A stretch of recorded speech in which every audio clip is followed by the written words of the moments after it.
Venice উত্তর পূর্ব ইতালির Veneto অঞ্চলের একটি প্রধান শহর, যার জনসংখ্যা 2,71,000-এরও কিছু বেশি। এক মিলেনিয়ামের চেয়েও বেশি সময় ধরে এটি ভেনিস প্রজাতন্ত্রের রাজধানী ছিল। ভেনিসকে সাগরের বুকে ভাসমান শহর বলা হয়, অনেকে একে প্রেমের শহরও বলে থাকে। এখানে একটি আশ্চর্য বিষয়, 1500 বছরের পুরনো বাড়িগুলো কীভাবে এখনও ঠিকভাবে দাঁড়িয়ে আছে।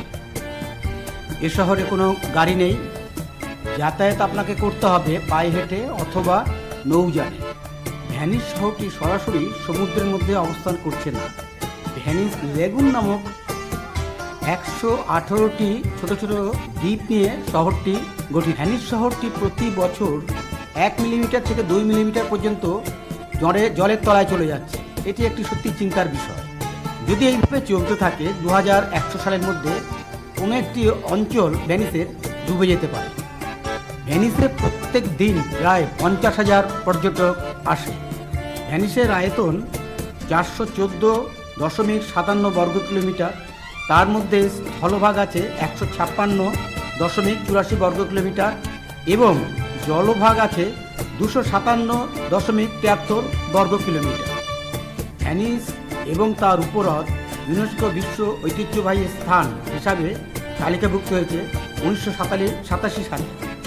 ভেনিসে যাওয়ার সময় যে আমরা নৌযানে করে যাচ্ছিলাম, তখন মনে হচ্ছিল যেন এক মহাসমুদ্রের উপর দিয়ে যাচ্ছি। আসলে তা নয়, কিন্তু এখানে জলের স্তর খুবই কম, বেশি নয়, কম মানে অনেক কম, সমুদ্রের থেকে অনেক কম।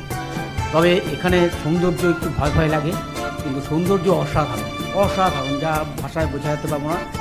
এখানে গিয়েছিলাম আমি, মেঘা ও মানজি।